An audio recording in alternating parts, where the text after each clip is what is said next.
Hallelujah.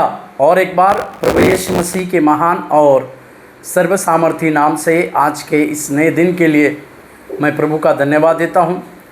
आज का आशीष और अनुग्रह वाला वचन यूहन्ना रचित सुसमाचार उसके 8वें अध्याय और 36वें वाक्य।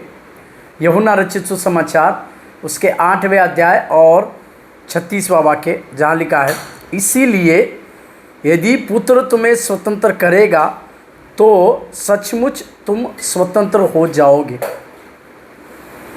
36वें वाक्य की इस 8वें अध्याय में, यूहन्ना के 8वें अध्याय में परमेश्वर ने अपने आप को जगत की ज्योति के रूप में बताया। प्रभु यीशु मसीह ने इस प्रकार से कहा कि वो जगत की ज्योति के लिए ज्योति है। और उसके बाद प्रभु यीशु मसीह ने इसी अध्याय में सत्य तुम्हें स्वतंत्र करेगा, इसके विषय में एक बातों को कहते हुए हम देखते हैं। जिसके जीवन में मसीह यीशु की ज्योति आती है वो अंधियारे में नहीं चलेगा परंतु उजाले में रहेगा बोलकर हम जानते हैं। साथ ही साथ सत्य क्या है? प्रभु का वचन और प्रभु यीशु मसीह की शिक्षा, ये सत्य है। और जब ये सत्य हम स्वीकार करेंगे तो सत्य ही हमें आज़ादी देगा, स्वतंत्रता की बातों को देगा। इसके लिए प्रभु यीशु मसीह इस बातों को कहते हैं। इस वचन की अगर शुरुआत अगर हम देखें तो यहाँ पर लिखा है इसीलिए। कई एक बाइबल के वचनों का शुरुआती बात कुछ हमें सिखाती है। यहाँ पर इसीलिए ये शब्द लिखा गया है। इसीलिए का मतलब है कि परमेश्वर उसके पहले कुछ बातों को कहे, कुछ बातों का प्रमाण को दिए, उसके बाद प्रभु यीशु मसीह ने इस प्रकार का शब्द को लिया इसीलिए। इसका मतलब ऊपर जो भी बातें, ऊपरी वचनों में जो भी बातें प्रभु यीशु मसीह ने कही, वे सारी बातें परमेश्वर ने एक सबूत के साथ और एक अर्थपूर्ण बातों को कहा।